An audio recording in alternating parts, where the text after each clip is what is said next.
Howard Phillips Lovecraft. Je le répète, Howard Phillips Lovecraft. C'est grisant. Voilà bien un nom qui a une profonde et puissante résonance en moi. En effet, il n'est pas qu'un de mes auteurs favoris, au même titre que Tolkien ou Marcel Pagnol, ou alors Céline ou Chateaubriand. Non. Lovecraft, il m'a permis une chose que je n'oublierai jamais. Il m'a permis de me confronter au monde. Grâce à lui, j'ai trouvé, ou plutôt retrouvé, le goût de la lecture en plein milieu de l'adolescence. Et grâce à lui, j'ai aussi ouvert mon imagination sur un univers qui jusqu'alors me répugnait, l'horreur. Et dans son cas particulier, l'horreur cosmique. J'ai plongé ainsi dans son œuvre, et plus tard dans le cinéma d'horreur, où des visionnages de films clairement inspirés de son monde et de ses univers me marqueront alors pour toujours. Grâce à Lovecraft, j'ai ouvert mes yeux sur un monde terrible, un monde aux antipodes de l'imaginaire de mon enfance et de la conception du monde que j'avais alors. Un monde où, ce qui est à mon sens pure miséricorde dans ce monde, c'est l'incapacité de l'esprit humain à mettre en corrélation tout ce qu'il renferme. Nous vivons sur une île de placide ignorance au sein des noirs océans de l'infini, et nous n'avons pas été destinés à de longs voyages. Les sciences, dont chacune tend dans une direction particulière, ne nous ont pas fait trop de mal jusqu'à présent. Mais un jour viendra où la synthèse de ces connaissances dissociées nous ouvrira des perspectives terrifiantes sur la réalité et la place effroyable que nous y occupons. Alors cette révélation nous rendra fous. À moins que nous ne fuyions cette clarté funeste pour nous réfugier dans la paix et la sécurité d'un nouvel âge de ténèbres. La citation que je viens de vous lire, qui sert d'introduction à l'appel de Cthulhu, nous introduit parfaitement dans la vision pessimiste que Lovecraft et son cercle partageaient à propos de l'humanité. Une humanité condamnée par sa médiocrité et par sa terrible quête de découvrir l'immensité de l'univers inconnu. Un univers incompréhensible par l'étroitesse de l'esprit humain et qui nous condamne à la folie ou à la fuite dans l'obscurantisme. Tous les ingrédients étaient présents pour fasciner un adolescent de 15 ans comme moi en quête de sens. Au fil de mes lectures, 2 textes se sont détachés des autres et m'ont permis de devenir la personne que je suis aujourd'hui. Azathoth et la couleur tombée du ciel. Color Out of Space en VO. Azathoth a déjà été évoqué et lu dans la vidéo sur Under the Silver Lake, que je vous invite à aller regarder. Mais aujourd'hui, nous allons parler donc de la seconde nouvelle, The Color Out of Space, la couleur tombée du ciel, et de 3 films qui ont en eux l'ADN de cette œuvre, pour le meilleur évidemment, et malheureusement aussi pour le pire.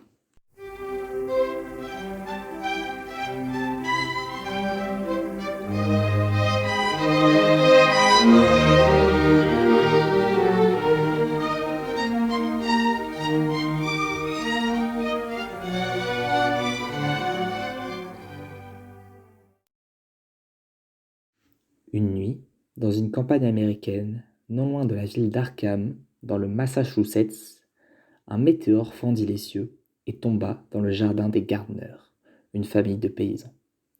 Ils firent appel à des scientifiques qui étudièrent les capacités de cette pierre venue des confins de l'espace. Elle n'avait aucun rapport avec ce qui pouvait exister sur Terre. Notamment, elle avait un spectre lumineux dont les couleurs étaient inconnues. Mais après quelques jours, dans le cratère laissé par la chute de la météorite, celle-ci disparut. La vie reprit son cours dans la ferme des Gardner, mais là, malgré tout, les mois s'enchaînèrent et des événements étranges eurent lieu. La végétation changea pour laisser apparaître une légère fluorescence. Les animaux mutèrent en des créatures impossibles à décrire. Les différents membres de la famille commencèrent à voir des choses et à entendre des bruits qui n'existaient pas, et ils perdirent la tête un à un. Un soir, la couleur retourna d'où elle venait, consumant la famille Gardner et laissant une plaie putride et nauséabonde dans le paysage. Un lieu maudit où toute vie était impossible et où, à ce qu'on en raconte, la couleur dormait toujours. Alors la couleur tombée du ciel, c'est une nouvelle relativement courte d'une 30aine de pages. Cette nouvelle est, je trouve, particulièrement représentative du style de Lovecraft. Premièrement, on a un narrateur interne qui nous relate a posteriori des événements qui ont eu lieu. Dans certaines nouvelles, ce sont des événements que le narrateur a lui-même vécu. Et dans d'autres, comme celle-ci par exemple, il s'agit de propos collectés et rapportés par le narrateur. Alors, nous avons la présence des champs lexicaux de la peur, de l'horreur et de l'inconnu, qui sont les 3 thèmes de prédilection de Lovecraft. Et nous avons aussi, dans une moindre mesure, la présence de certains thèmes, comme par exemple la dégénérescence des habitants de l'Amérique profonde, ici les habitants de cette campagne où la couleur, la météorite tombe, ainsi que le mépris des intellectuels citadins pour les légendes des campagnards et pour ceux-ci même. Donc le premier film dont on va parler, c'est La couleur tombée du ciel, Color Out of Space, de Richard Stanley. Donc c'est un film américain et qui se veut être une adaptation de l'œuvre La couleur tombée du ciel, dont on parle, de Lovecraft. Donc moi je trouve que c'est très réussi, que c'est très sympathique. Donc l'histoire c'est sensiblement la même, sauf que ça a été transporté de nos jours. Donc, on suit donc une famille d'anciens citadins qui sont allés vivre à la campagne. Une nuit, le météore tombe dans le jardin. C'est vraiment la même chose. Et on va suivre du coup les mésaventures de cette famille qui va malheureusement violemment souffrir de l'énergie et de cette couleur transportée dans cette météorite. Donc moi je trouve que l'esprit de la nouvelle, elle est parfaitement retranscrite. On a cette même peur de l'inconnu en fait, qu'il y a dans l'œuvre de Lovecraft. Et donc visuellement, la couleur, la fameuse couleur, elle est vraiment fascinante. C'est une espèce de violet rose que je trouve magnifique, très beau. Les effets spéciaux sont très sympas. C'est enfin, la couleur est très belle, mais on comprend bien le danger mortel donc qu'elle représente. Donc certaines scènes et effets visuels, moi je trouve que ça ressemble beaucoup à The Thing de Carpenter. Alors ce sera un secret pour personne de dire que Carpenter a été grandement inspiré par Lovecraft, particulièrement pour The Thing et pour d'autres de ses films.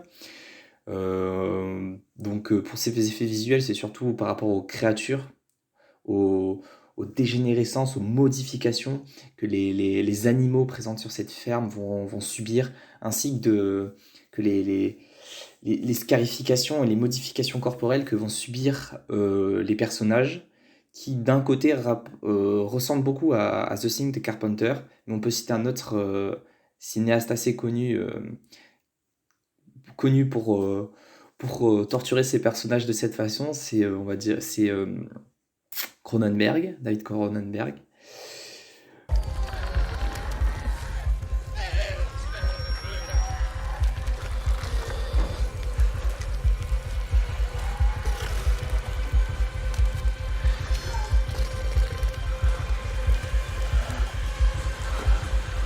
What's happening to them?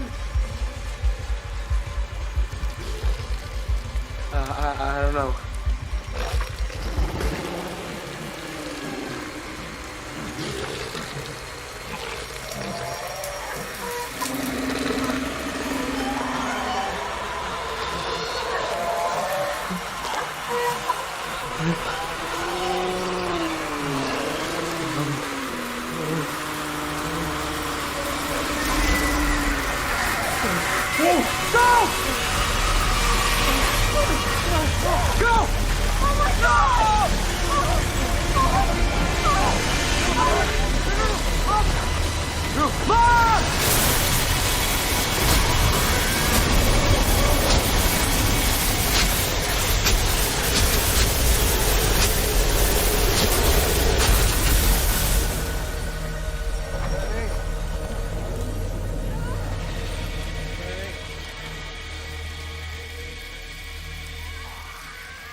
Oh my God.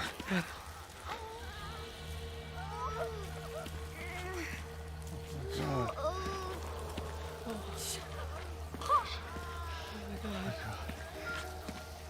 my God. Let's take them in the house.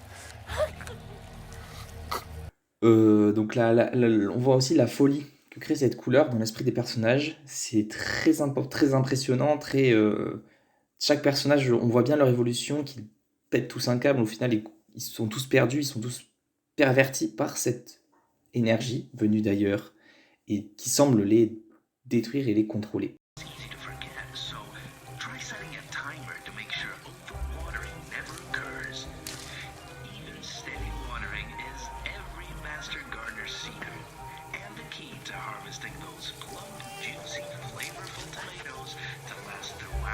just look at you beauties.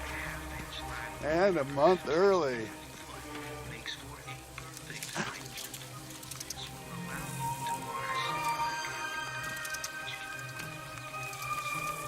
Peaches!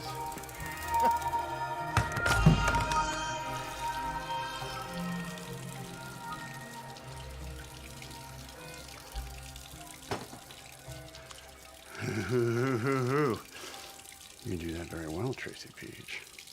If we went to 143.9 and kept it under the 10 handle, that could actually... What? Not dollars. Euros. Christ. Then there should be at least a 2-pip spread.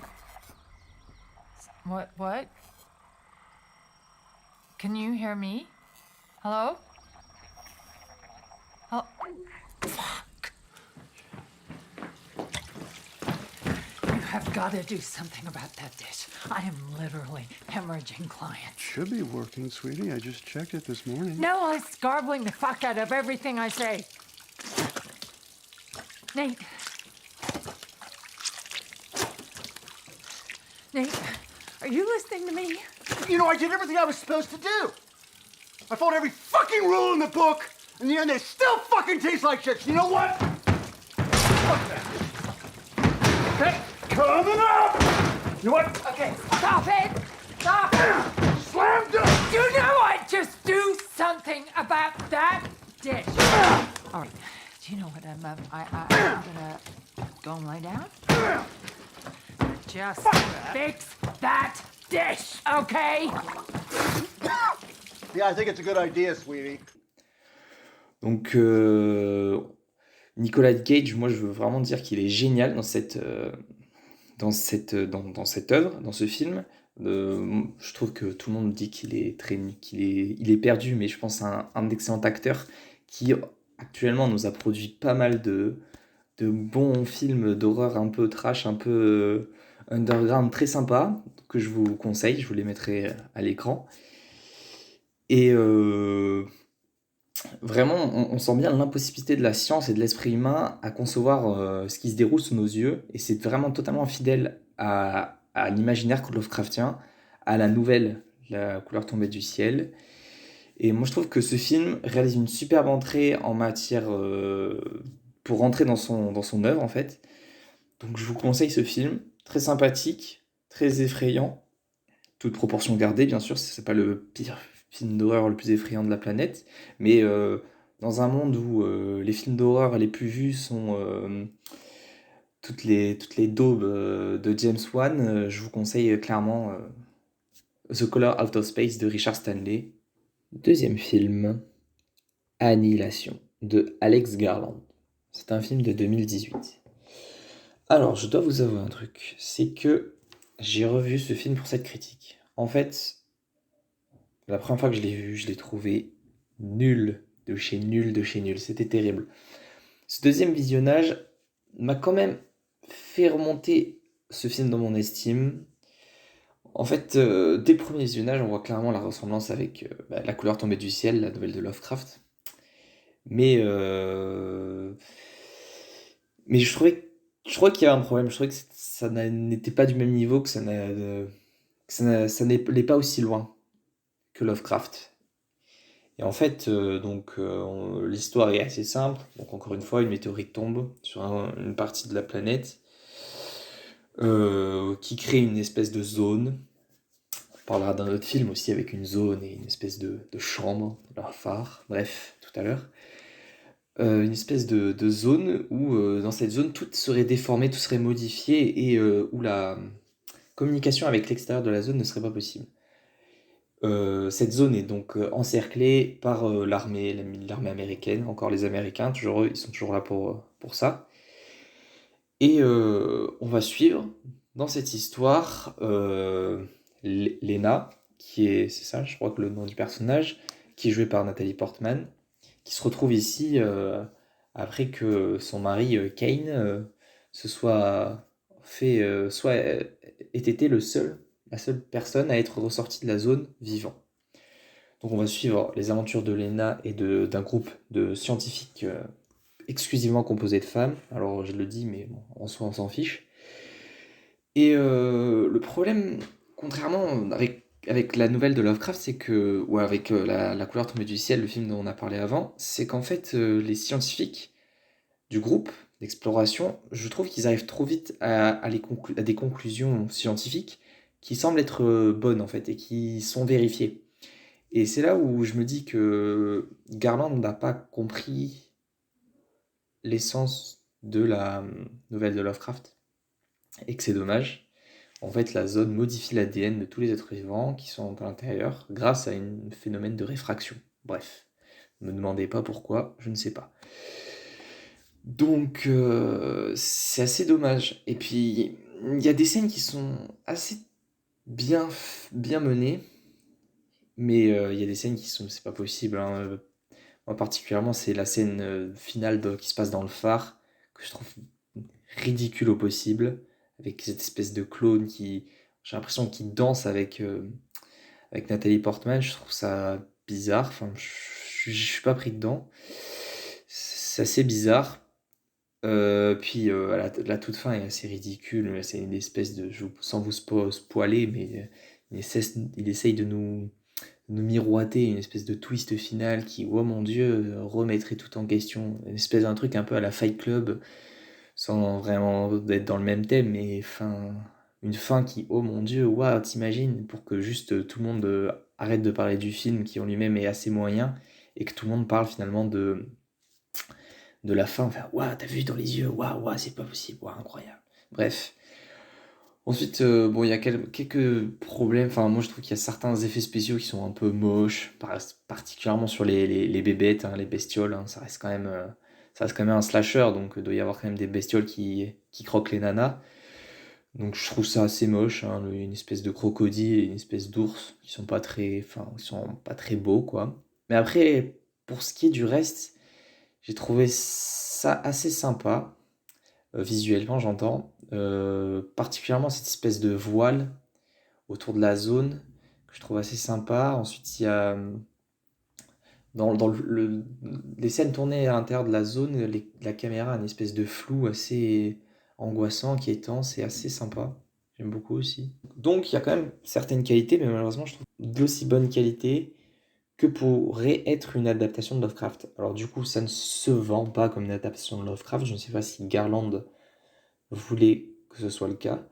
Le fait est, c'est que ça ressemble quand même beaucoup à la couleur tombée du ciel, et que j'ai trouvé ça moyen. Alors évidemment, heureusement que je l'ai revu pour la vidéo, histoire de que ça remonte dans mon estime, mais malheureusement, je trouve qu'il y a quand même, ça pourrait être mieux, quoi.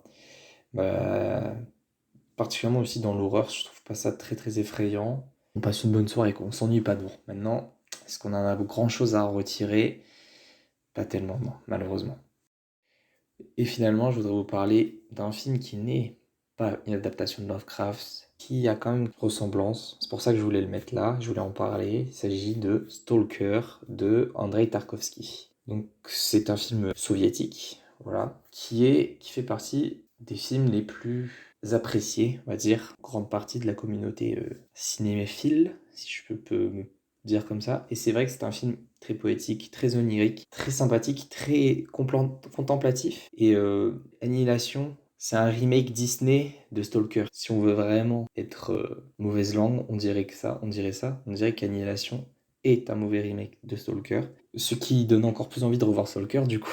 Alors, Stalker, c'est quoi? C'est l'histoire de 3 hommes en Russie souhaitent pénétrer dans cette zone. Donc, l'un de ces 3 hommes étant un guide qui guide les gens qui veulent aller jusqu'à la chambre de cette zone, ou dans cette chambre, les personnes y accédant peuvent exaucer un souhait. C'est un film vraiment contemplatif, un film vraiment beau.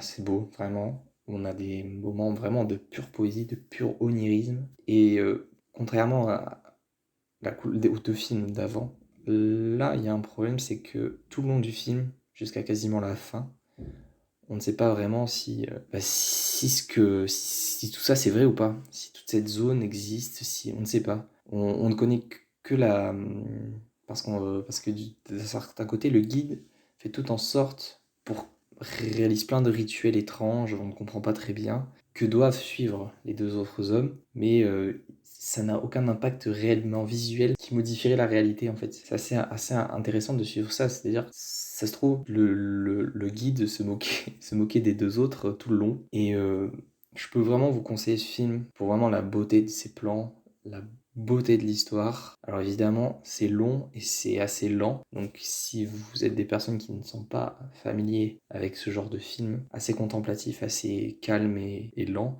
vous pourrez peut-être vous endormir, mais qui sait, pour une sieste, des fois, ça peut faire du bien. Mon Dieu, qu'est-ce que je viens de dire? Je vous encourage à regarder les films de Tarkovsky, Stalker, Solaris, Le Miroir et tous les autres. Foncez, c'est vraiment génialissime, allez-y. On se rend bien compte, avec ces 3 films, en fait, que Lovecraft a eu un impact immense sur la culture populaire mondiale. Ce qui est grisant. Pas de cinéma d'horreur, comme celui dont on vient de parler, sans Lovecraft. Pas de jeux vidéo d'horreur, pas de très peu de fantastique. Rien du tout de tout cela sans Lovecraft. Pas de jeux de rôle sans Lovecraft. Faut en être conscient.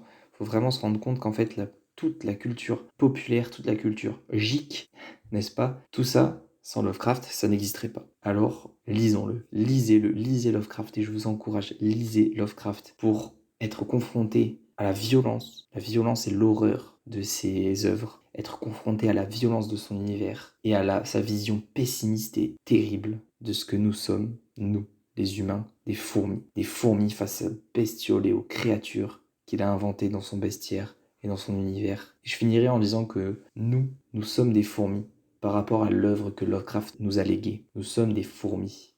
Nous ne sommes rien. Lovecraft a fait du beau. Lovecraft a créé du beau. Et pour les adorateurs du beau, qui sont toujours là à se branler sur tout ce qui est beau, tout ce qui est beau, et qui nient toute cette pente de la culture populaire qui ne serait pas de qualité, je ne peux que vous encourager à lire H.P. Lovecraft, Howard Phillips Lovecraft. Voilà, lisez Lovecraft, paix sur la terre, adieu.